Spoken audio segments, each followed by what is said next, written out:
Le vieil homme n'a été découvert que plusieurs mois après sa mort. Les draps étaient infestés de vers qui se tortillaient. Pendant que les murs étaient encore couverts de photos de familles heureuses, le spécialiste en tri des affaires personnelles a remis les biens du vieil homme à son fils. Cependant, le fils et sa belle-fille ne se souciaient que de savoir s'il leur avait laissé de l'argent. Effectivement, ils ont trouvé un livret bancaire dans la boîte. Et le visage de la belle-fille s'est instantanément illuminé de joie. Mais en l'ouvrant, ils ont constaté que l'argent avait déjà été retiré. Les deux ont jeté la boîte remplie de photos de famille au spécialiste, en lui demandant de se débarrasser de ses déchets. La belle-fille n'a cessé de se plaindre, disant que le vieil homme était mort sans leur laisser d'argent. Au moment où il s'apprêtait à partir, Jacques a soudain dit qu'il y avait de l'argent liquide dans la pièce, puis les a conduits dans la chambre du vieil homme. La femme, dégoûtée, a couvert son nez et a demandé avec impatience où était l'argent. Jacques a soulevé la natte sous ses pieds, révélant une grande quantité d'argent trempé dans un liquide puant. La femme est passée de la colère à la joie en un instant, tout en se plaignant que le vieil homme était incorrigible, mort sans laisser d'argent mais en laissant un spectacle répugnant. Pendant qu'elle ramassait frénétiquement les billets, ils ont tendu le bassin rempli d'argent à Jacques, en lui demandant de le laver. La femme insistant même sur le fait qu'elle avait déjà compté l'argent et les avertissant de ne pas essayer de les arnaquer. Debout à côté, Mike,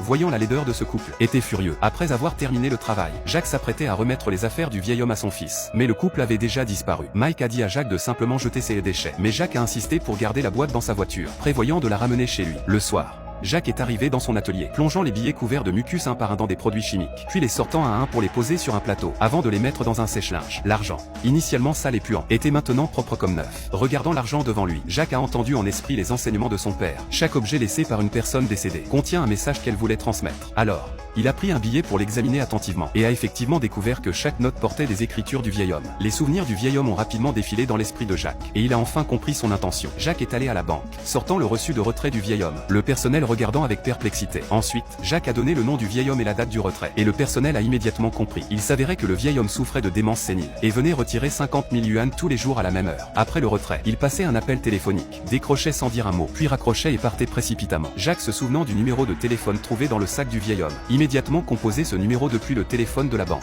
Après quelques vérifications, il a été encore plus convaincu de son intuition. Jacques a pris 2 bonbons et est sorti en courant, tenant son téléphone tout en regardant une carte, comme s'il cherchait quelque chose.